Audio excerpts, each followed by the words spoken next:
Hey everybody, welcome back. This is going to be swaying or limping where you walk, part 3, addressing the foot. So let's go ahead and get into it. When you start to walk, I look for a couple things. Number one, can you hit with your heel and can you push off on your toe? Okay, that's going to tell me a lot about your foot strength and your mobility to start.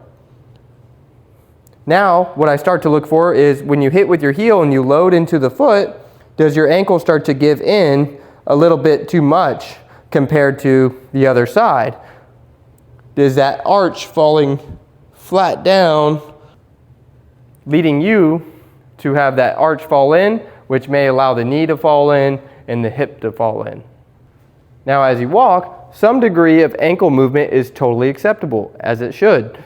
Your foot naturally is going to fall in a little bit, and then as you push off, it's going to get rigid and allow you to get up onto those toes to propel yourself forward.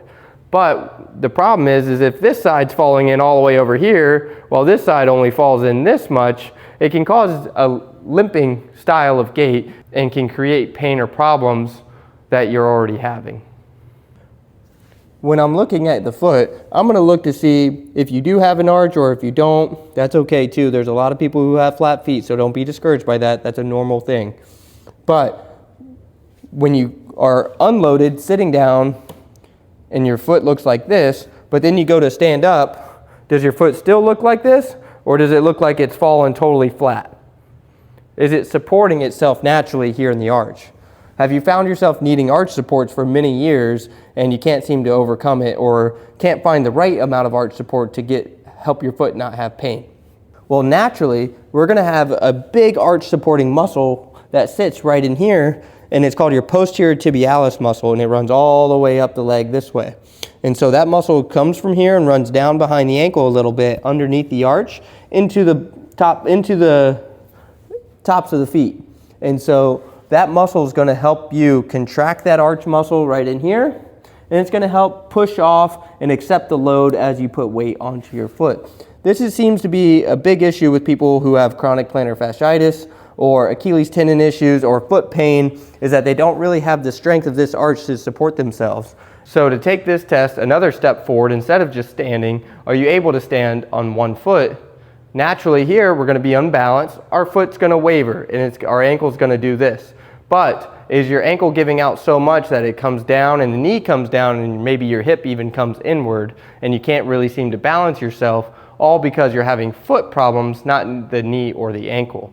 So that's one thing I'm going to look for on each side, and is there a big difference between sides? The next thing I'm going to look at is your ability to push off and what that strength looks like. So I'm going to have you come to a wall. Can you come up and down on one foot into a calf raised position? Can you do that 10 times on one leg? And can you do 10 times on the other?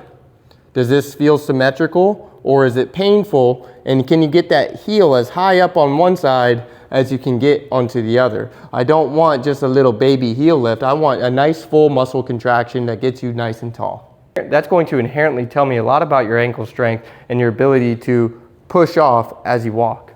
Lastly, I like to look at your ankle mobility. So let's go ahead and take a look at that now. When you're walking and you hit heel and you push off on the toe, okay? So when we go from the heel, do you have enough ankle range of motion right now to translate forward and keep your heel down on the back to help you push off right here? A lot of people can't get their ankle forwards enough, so they start to lift that foot off the ground without actually pushing off the ground. So that looks like this.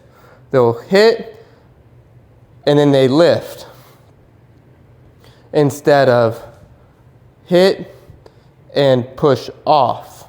One test I like to do for this is I'm going to get my foot close to the wall.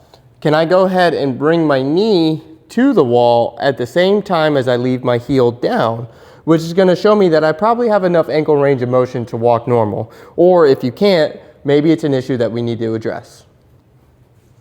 So let's go over all 3 of those issues today, starting with our arch supporting strength.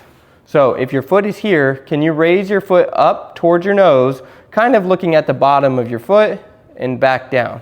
And what that's going to do is contract this posterior tibialis muscle. You should be able to hold, squeeze that contraction.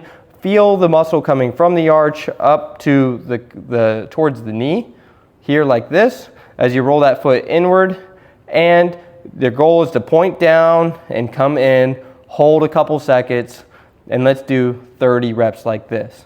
If it gets really easy, you can add a band around the foot to add some resistance to this so you can build your arch support.